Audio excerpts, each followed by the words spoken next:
Hey guys, been getting a lot of questions lately about the old SPS, DKIM, and DMARC setup with email. So I'm just going to record this video to kind of simply explain what they are and why they matter, how to also check whether or not your email address or domain has these set up correctly, and just to kind of help.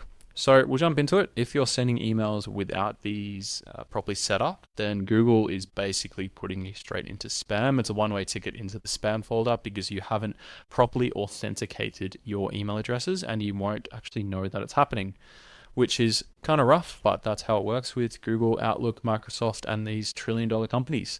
So basically, when the email arrives, the inbox has one job. Is it safe or is it spam? There's a few other variables around that.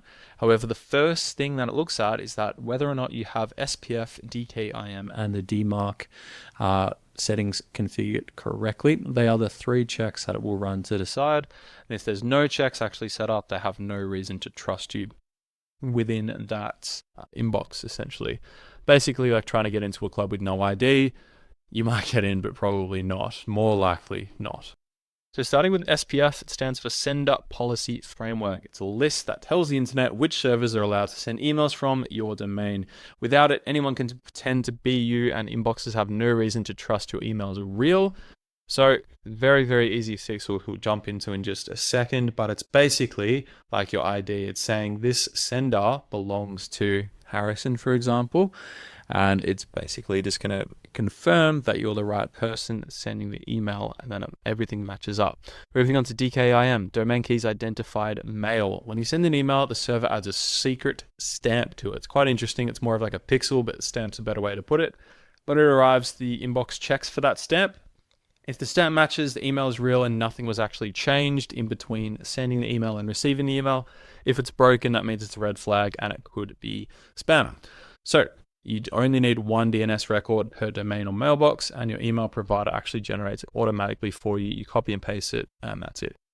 Cool. DMARC's kind of the big and scary one. It's like the rule book. So DMARC decides what happens if these two fail or don't work. So you can either choose to do nothing, send to spam, or block completely. And it also sends you a report. You can see if anyone is pretending to be you.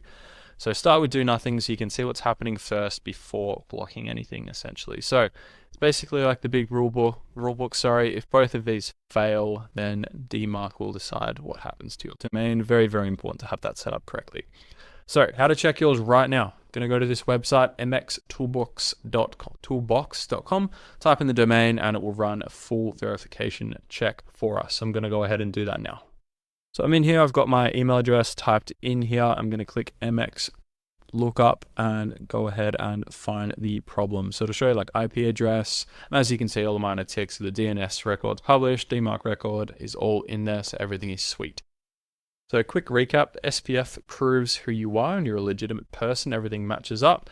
DKIM proves that your email wasn't touched in between sending and receiving, and the DMARC just tells the inboxes what to do if either of these fail, and the DMARC tends to get worse and worse if both of these aren't set up correctly. With all three together set up, then the inboxes will trust you, you won't have any problems.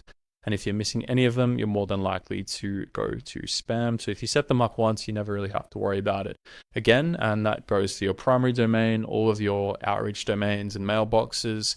You just want to make sure they're all properly sorted. If you need any help with this, just reach out. It's a very, very easy fix. And 9 times out of 10, it is your domain host provider's responsibility to get this sorted for you. Thank you for watching, and I hope this helps.